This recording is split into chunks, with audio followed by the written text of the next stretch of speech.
In the quiet corners of his Seattle mansion, surrounded by the silent hum of computers and the faint glow of endless screens, Bill Gates sat alone, staring at the same question that had haunted him for years. What if everything he built wasn't just about changing technology, but about changing destiny itself? He remembered the days when he was just a young boy obsessed with codes, numbers, and endless possibilities, while the world outside saw him as just another nerd lost in a maze of logic. Yet deep within, he felt something extraordinary, a voice whispering that he was meant to build something so big that the world wouldn't understand it until it was too late. He would often skip meals, skip classes, and lock himself in the computer lab, his fingers dancing over keys like a pianist possessed by genius. While others dreamed of fame or fortune, Bill dreamed of systems. Of how one code could command the future, how one click could reshape humanity. His parents worried, his teachers doubted him, and his friends laughed, but he smiled through every failure. Because he knew that behind every mistake was a hidden blueprint of success. The world called him crazy when he dropped out of Harvard. They said he threw away a golden ticket. But what they didn't see was the fire in his eyes, the hunger to create something that would outlive him. He wasn't chasing money, he was chasing meaning.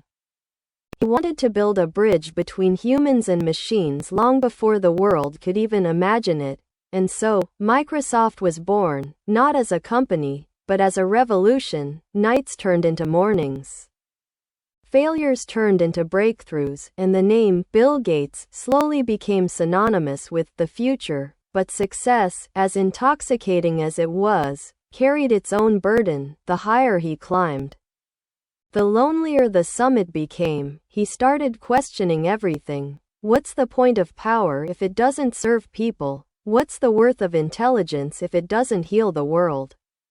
He watched millions rise on the back of his technology, yet billions still struggled in poverty, and that contrast pierced him like a thorn in a crown of circuits. So one day, in a quiet act of rebellion against his own success, Bill made a decision that stunned everyone. He walked away from the empire he built. He decided to dedicate his life not to profit, but to purpose. While others were building rockets to escape Earth, Bill was building solutions to save it. Through his foundation, he poured billions into eradicating diseases, improving education, and fighting climate change. But the world, as always, judged him. Some called him a saint, others called him a manipulator, yet the truth was simpler. Bill Gates was a man at war with himself, a mind too advanced for his time, haunted by the weight of his own intellect.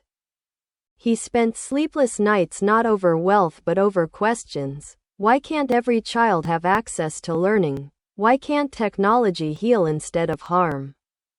Why can't the world unite for something beyond profit? And each morning, he woke up with a stronger resolve, to code not for machines but for humanity, to rewrite the software of hope itself. In private moments, he would look at his reflection and whisper, I built a company, but can I build a better world? Every invention, every idea, every sleepless night was no longer about the man who became the richest on earth. It was a man who refused to stop dreaming. His journey wasn't just about computers, it was about compassion. Not just about windows, but about opening windows in the minds of billions. Behind the calm smile and modest glasses was a storm of thoughts, regrets, and revelations.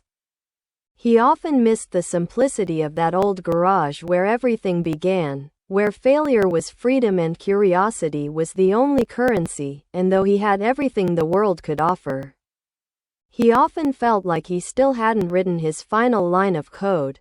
Maybe because his true project wasn't software, it was humanity itself.